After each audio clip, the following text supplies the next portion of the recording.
রবিবার উদ্বোধন হয়ে গেল খড়দহ পাতুলিয়া সরকারি আবাসনের জনকল্যাণমুখী সংস্থা may I help your Saraswati পুজো। বসন্ত পঞ্চমীর বাকি আর মাত্র দুদিন, তার আগেই সামাজিক কাজের মধ্যে দিয়ে দামামা বেজে গেল 2024 সালের এই সরস্বতী পুজোর। এই পুজোর প্রধান উদ্যোক্তা আশিস চক্রবর্তীর সঞ্চালনায় দমদমের সাংসদ সৌগত রায়, পাতুলিয়া গ্রাম পঞ্চায়েতের প্রধান তপতি দাস বিশ্বাস, উপপ্রধান কিশোর বৈশ্য, ব্যারাকপুর 2 পঞ্চায়েত সমিতির সদস্য সুকুমার সিং, রণজিৎ ধর, খড়দহ পৌরসভার পৌর প্রতিনিধি শিক্ষক চিন্ময় কুমার দাস, খড়দহ শহর আইএনটিটিউসির ইনচার্জ গোপাল সাহা, যুবনেতা অতনু দাস, তৃণমূল ছাত্র পরিষদের পাতুলিয়া আঞ্চলিকের সভাপতি শেখ ইমরান সহ পাতুলিয়ার বিভিন্ন গ্রাম সংসদ সদস্যরা। এছাড়াও উপস্থিত ছিলেন বিশিষ্ট সঙ্গীত শিল্পী কেশব দে। এই উদ্বোধনী অনুষ্ঠান থেকে হুইল চেয়ার, ওয়াকার, ক্যান্সার ও কিডনিজনিত রোগীদের আর্থিক সাহায্য এবং পিছিয়ে পড়াদের শাড়ি তুলে দেওয়া হয়। এই সরস্বতী পুজোকে কেন্দ্র করে এলাকার মানুষদের মধ্যে উৎসাহ ছিল চোখে পড়ার মতো।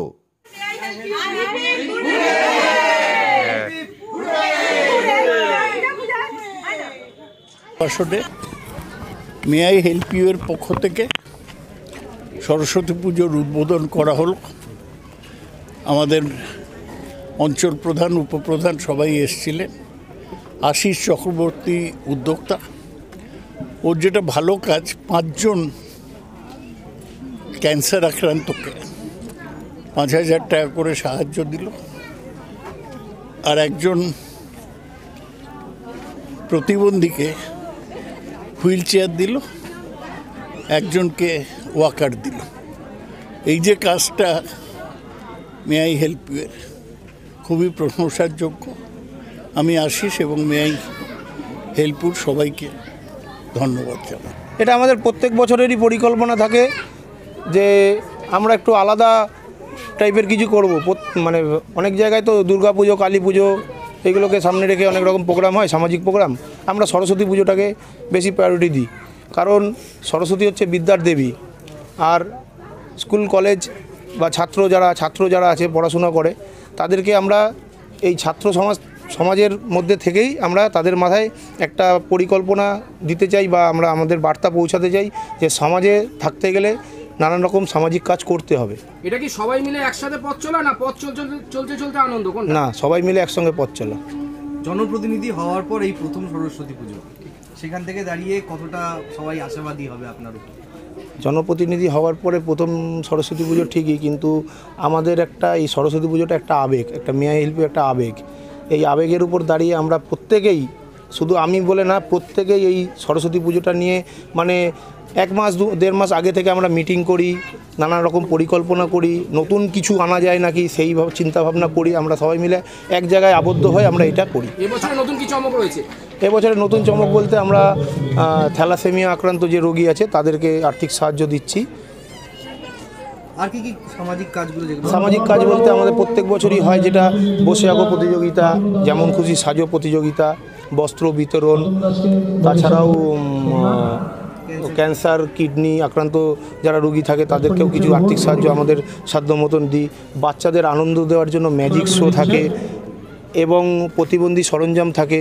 তাছাড়াও আমাদের এই প্রোগ্রামটা যেহেতু এখন মাধ্যমিক পরীক্ষা শেষ হতে চলেছে, আর 2 দিন পরেই আবার উচ্চ মাধ্যমিক পরীক্ষা 16 তারিখ থেকে, সেই কারণে আমরা মে আই হেল্প ইউ এর প্রত্যেকটা সদস্য মিলে ডিসিশন নিয়েছি আমরা গান বাজাবো না, আমরা কোনো রকম নাচ গানের প্রোগ্রাম রাখবো না। যেগুলো আমাদের থাকে বাচ্চাদের, ক্ষুদে শিল্পীদের নিয়ে নাচ গানের প্রোগ্রাম, বা শেষ দিনে একটা সুন্দর কোনো ভালো আর্টিস্ট দিয়ে আমরা ফাংশন করাই, সেইগুলো আমরা বন্ধ করেছি এবারে, যেহেতু পরীক্ষা রয়েছে। হুইল চেয়ার কতজনকে দিলেন? হুইল চেয়ার আজকে একজনকে দিয়েছি, আরও কালকে একজনকে দেবো, আর গত পরশু একজনকে দেবো। টোটাল 3 জনকে, ওয়াকার 2 জনকে, আর ক্যান্সার, কিডনি, থ্যালাসেমিয়া আক্রান্ত টোটাল 15 জনের হাতে আমরা 5,000 টাকা করে আর্থিক সাহায্য তুলে দিচ্ছি চেকের মাধ্যমে। আপনার নাম? আশিস চক্রবর্তী। সরস্বতী পুজো, আর সব থেকে বেশি আনন্দ লাগছে যে মায়ের এত সুন্দর একটা মূর্তি লাড্ডুদা এনেছেন এবং সেটা মন্দিরে মায়ের যথাযথ স্থানে প্রতিষ্ঠা হয়েছে। দারুণ লাগছে সেটা, কারণ বাগদেবীর আরাধনায় আমরা ব্রতী হই সবসময়। আমাদের শিল্পীদের কাছে সরস্বতী মাই সব কিছু।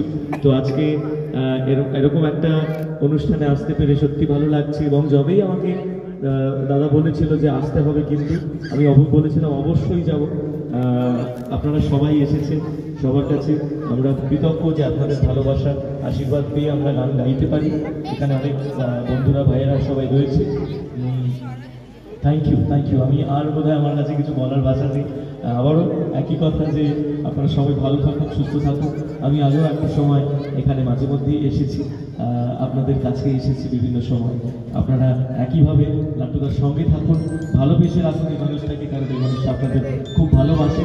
বিভিন্ন সময় বিভিন্ন গল্পের মাধ্যমে আপনাদের কথা অনেক বলে আমাকে, কারণ তার সঙ্গে আমি এসেছিলাম একটা অন্য ডিফারেন্ট ম্যাটার নিয়ে একটা সময়, কিন্তু তারপর দুজনের মধ্যে একটা অসম্ভব ভালো বন্ধুত্ব তৈরি হয়ে যায় এবং সেই বন্ধুত্বর দ্বারা আমি জানতে পারি আপনাদের এখানকার মানুষের বিভিন্ন অসুবিধার কথা, আপনাদের অসুবিধার কথা এই মানুষটা ভাবেন এবং আপনাদের জন্য আরও ভালো কিছু করার পরিকল্পনা তিনি করেন। আমি তার কাছেও কর্নিশ যে তিনি মানুষের জন্য ভাবেন, মানুষের কথা মনে রাখেন। তো আপনারা তার সঙ্গে থাকুন, আমার মনে হয় আগামী দিন অনেক সুন্দর হবে। সবাই মিলে একসাথে লড়াই হবে, সবাই মিলে একসাথে সুন্দরভাবে বাঁচা হবে। আর এখানে আমার অনেক মায়েরা আছেন, আমার ঠাকুমারা আছেন, আপনাদেরকে আমার অনেক প্রণাম। আপনারা ভালো থাকুন, সুস্থ থাকুন এবং বয়সের যে পজিশনে আপনারা পৌঁছেছেন এই একগাল হাসিটাই এবার দাঁত বের করা হাসি, এভাবে নিয়েই সুন্দরভাবে বাঁচুন। নমস্কার। সরস্বতী বুদ্ধি তোমার জ্ঞানে সাগর তলে শিখেছি জীবনে পথ চলা, বিনা বন্ধনী বিদ্যা দাও মা সরস্বতী বুদ্ধি দাও। Thank you. এই গানটা আগামীকালকে আসবে। সরস্বতী মাকে নিয়ে অ্যাকচুয়ালি তেমন কোনো গান রচনা হয়নি এর আগে, খুব সামান্য দু একটি গান হয়তো আমরা সোশ্যাল মিডিয়ায় খুঁজে পাই বা ইউটিউবে খুঁজে পাই, কিন্তু এই গানটা আমি সরস্বতী মায়ের উদ্দেশ্যে আমার এক নিবেদন যে আমাদের মতন যারা শিল্পীরা মায়ের বন্দনায় ব্রতী হই তাদের দিকে যেন মা তার করুণা দৃষ্টি রাখেন, তার আশীর্বাদ রাখেন। তাই জন্য আমার এই গান আগামীকালকে রিলিজ হচ্ছে। আপনারা শুনবেন, ভালোবাসা দেবেন বড় বড়ের মতো। Thank you. জোরে করো তালি। আমরা